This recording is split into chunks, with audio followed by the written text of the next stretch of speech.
your weekly read for the 20th to the 26th of January. I am working with the second edition of my Sacred Geometry Healing cards. The links are below to my cards and my vibrational elixirs, which I do speak about within my card deck as well. The other thing that I will put a link up to is my next tour to Egypt is just about finalized for October, November of this year. It is going to be absolutely epic, and I'm teaming up with somebody pretty awesome.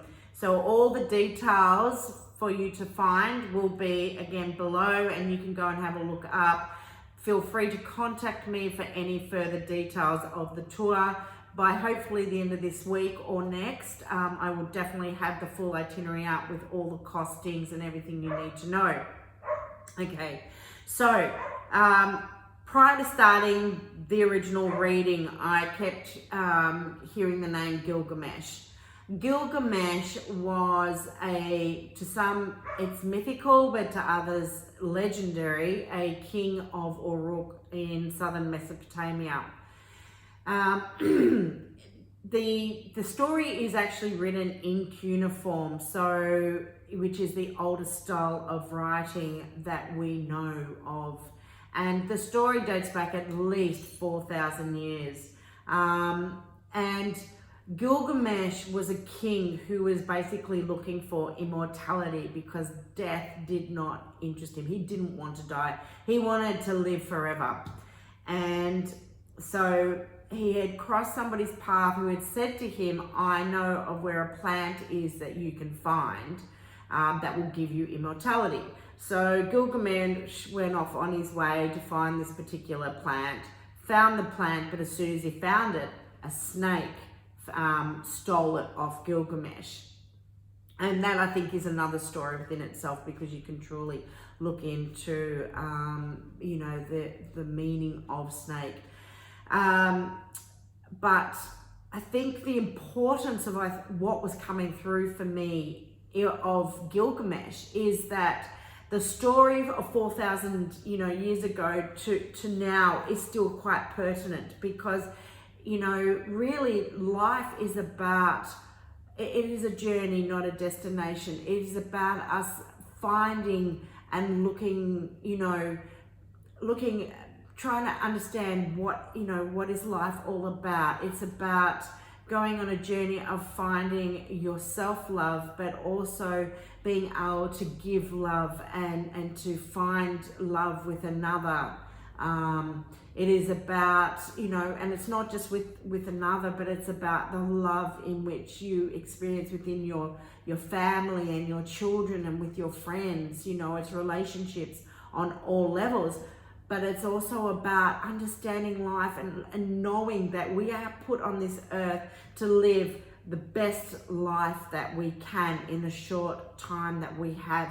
We are not here to be immortal. That is not what life is about. It's about learning to grow. It's about learning, to go through the ups and the downs within our life. It is finding still the heavenly pleasures, but understanding that with life, it is, one of my sayings is there for every crisis there is a gift. And sometimes we need to find the darkness so that we can actually find the light. So, life in itself is a gift that we are very lucky to experience. And it wasn't here to be made, it wasn't made to be easy. I think if it was made to be easy, it would be way too boring. So when I shuffled the cards that came out, and please know that these are the cards that came out and just resonated perfectly with the story of Gilgamesh and what I was saying. The first card that came out is Ancient Sound Frequencies. Interestingly enough, the number on this card is a 1. 1 is about new beginnings. And I feel that at this point in time, it's understanding that now is the time to clean out our closets. Not only the internal closets, but the external closets, whether it be from our house, from our car, from our relationships, from a business aspect. and then internally, because, you know, when we, on an external point, is when, you know, we're living in total mess and disregard for ourselves and for others. It really is showing us how we're living internally, you know, and our mind, how our mind is. And, you know, so it's really, really important that we create balance within our life, and the balance has to be on all levels of our being. And you can't ask for, you know, to work with more amazing frequencies than the solfeggio frequencies, because they are the most balanced and the most purest of all tone, and it helps balance us on all levels of our being, from mind, body, and spirit. They are easily accessible online as well. Then the second card to come out, which was awesome because, again, of you know, what the theme was coming about, but it's love frequency. Love frequency is first and foremost our love of self, but then it's about our relationships in our life, and our relationships can be many, from ourselves to our partner, to our children, to our friends. It may be, you know, your relationship with your animals. It can be anything. It's going to be different for everybody, but oh my God, this is part of the message that was coming through. Life is about finding love. It's about understanding it. It's about acknowledging it. It's about working within the aspects of love, because really part of the, you know, I guess the challenge of being here is that we start going through a conscious shift as we start to evolve and we awaken. It's knowing that we come from a place of love over fear and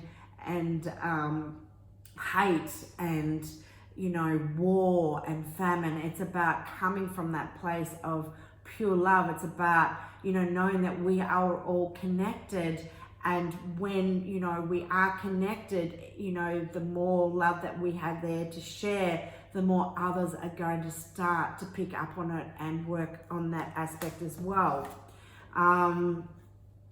There's a couple of threes here actually. So that actually, the love frequency is coming three. Three is about leadership. So how pertinent is that, you know, leadership, when we show love and working on that aspect. Then we have the 12 and, you know, the egg of life. 1 and 2 is also a 3.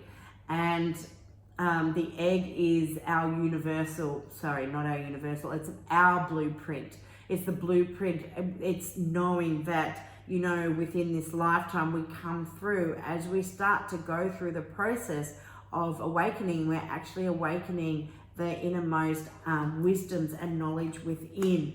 And it's what we use within our life as we walk our talk, as we, you know, for some it's about, we're walking our talk. This is the time now, because we can go through, we can introspect of where we've been and where we're going. And now it's time to bring everything that you've learned and really make something of your life now, you know, go for it, you know, release the fear, put yourself out there. If that's what, you know, even if it's about creating little videos about you, about your video, about yourself, about your business. That is maybe one aspect, but it's knowing that you have something amazing to offer everyone around you, and we all have that something special to offer. It's about going into a state of, you know, as we start to go through these conscious shifts, we're starting to open up on and really connect into spirit. It's about working with our intuition and that wisdom that is at hand. And then it couldn't have been more pertinent, because awakening came through. It's about the conscious evolution. I pulled a card on it, and it was Dreamweaver. And Dreamweaver is all about manifesting your dreams, your desires, and it's doing it now. This is what we are working on. And the card that was at the bottom of the deck is the 963 solfeggio frequency, the I am frequency. You are on track. You are doing bloody awesome. Keep going and believe in you, trust in you, and allow for the process to occur. Speak next week. Bye for now.